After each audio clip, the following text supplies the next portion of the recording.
प्यारे दोस्तों, नमस्ते। आज मैं आपको गणेश जी और उनके भक्त की कहानी सुनाने जा रही हूँ।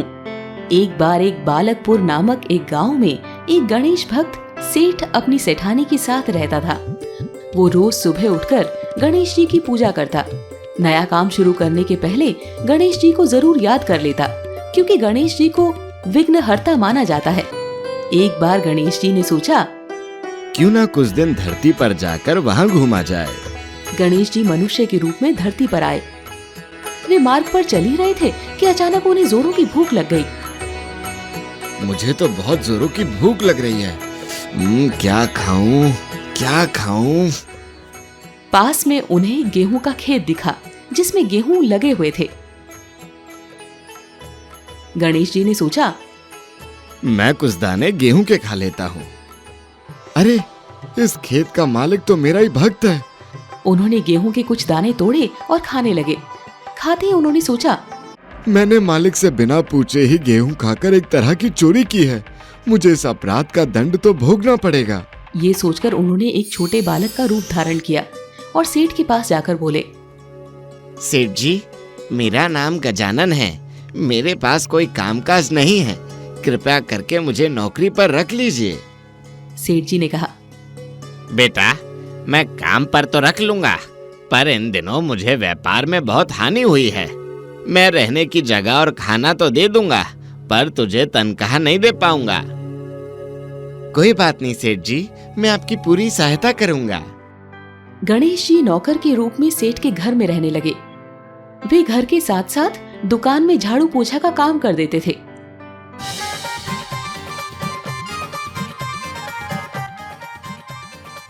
सेठ जी गजानन से बहुत प्रसन्न थे। एक दिन सेठानी सुबह नित्य कर्म से निवृत्त होकर राख से हाथ धो रही थी। तभी गजानन ने उन्हें टोक दिया, सेठानी जी, हमें हाथों को मिट्टी से धोना चाहिए। राख से हाथ साफ नहीं होते। गजानन की बात सुनकर सेठानी को बहुत गुस्सा आया। उन्होंने सेठ जी से उसकी शिकायत कर दी। मैं जैसे ही शौच करके बाहर आई, इसने मुझे टोक दिया। आप ही बताइए, ये कोई अच्छी बात है क्या? सेठ जी ने सारी बातें सुनकर कहा, गजानन ठीक ही तो कह रहा है। मिट्टी से हाथ धोने से ही हाथ साफ होते हैं। गजानन बहुत समझदार है। सेठानी ने क्रोधित होकर सेठ से कहा, हाँ, आपको तो सब मेरी ही गलती दिखती है। बाकी हर कोई सही है, खाली मैं ही गलत हूँ। ऐसा कहकर सेठानी अपने कमरे में चली गई। दूसरे दिन सेठानी ने सेठ जी से कहा, मैं कल गंगा जी में स्नान के लिए जा रही हूँ, आपको भी मेरे साथ आना पड़ेगा। सेठ जी ने कहा, मुझे दुकान में बहुत काम है, तुम गजानन के साथ चली जाओ। गजानन ने तुरंत कहा, सेठ जी, आप चिंता न करें, मैं सेठानी जी का पूरा ध्यान रखूंगा। दूसरे दिन सेठानी जी गजानन के साथ गंगा के किनारे गई और घाट पर बैठकर ही स्नान करने लगी। गजानन ने ये देखा तो उनका हाथ पकड़कर गंगा नदी के बीच में ले गया और पानी में डुबकी लगवा दी। सेठानी ने कहा, अरे गजानन, ये क्या बदतमीजी है, हाथ छोड़ो मेरा। गजानन सेठानी जी को नदी के किनारे लेकर गया और उनका हाथ छोड़ा। सेठानी को बहुत क्रोध आया। उन्होंने गजानन को डांटते हुए कहा, तू मेरा नौकर है या मैं तेरी नौकर हूँ? मैं तेरी बात क्यों मानूं? तू मुझे गंगा के बीच में क्यों लेकर आया? मुझे बीच में नहीं जाना था। गजानन ने उन्हें शांत करते हुए कहा, सेठानी जी, जब तक बीच गंगा में डुबकी न लगाई जाए, तब तक स्नान पूर्ण नहीं माना जाता और मोक्ष भी नहीं मिलता। सेठानी ने घर जाकर फिर से सेठ जी से गजानन की चुगली कर दी।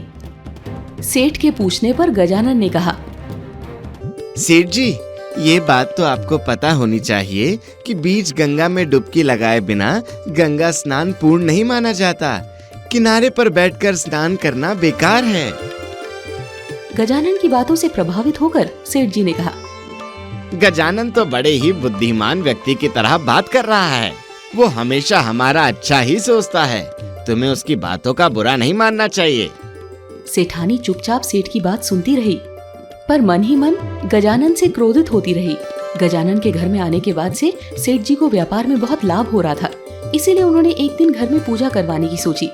उन्होंने कहा, गजानन, जाओ सेठानी को बुला लाओ। गजानन सेठानी को बुलाने गया।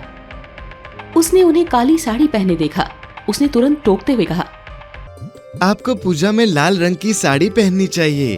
आपने काली साड़ी क्यों पहनी है? काला रंग अशुभ माना जाता है और लाल रंग शुभ माना जाता है। उसकी बातें सुनकर सेठानी भड़क गई और बोली, तुम कौन होते हो मुझे उपदेश देने वाले? मैं काली साड़ी ही पहनूंगी। वो फिर सेठ जी के पास जाकर गजानन की शिकायत करने लगी। सेठ ने गजानन का ही पक्ष लेते हुए कहा, पूजा में लाल वस्त्र ही पहना जाता है, शुभ कार्य में काला वस्त्र नहीं पहनना चाहिए। गजानन सही कह रहा है। ऐसे ही दिन बीतते गए। अब गणेश चतुर्थी का त्योहार आ गया। सेठ जी ने घर में गणेश पूजा का आयोजन किया। पूजा की सब सामग्री सजाई गई। गणेश जी की स्थापना के लिए आसन बिछाया गया। गजानन तुरंत उठा और गणेश जी के आसन पर जाकर बैठ गया। ये देखकर सेठ जी का पारा चढ़ गया।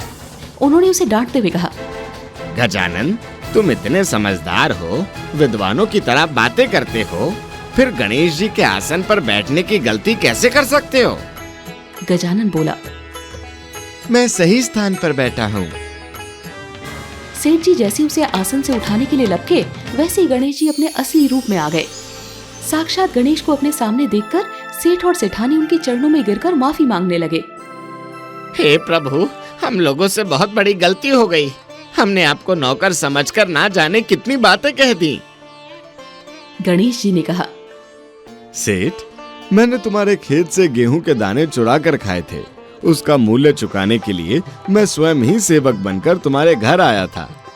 मेरा आशीर्वाद तुम लोगों पर हमेशा बना रहेगा।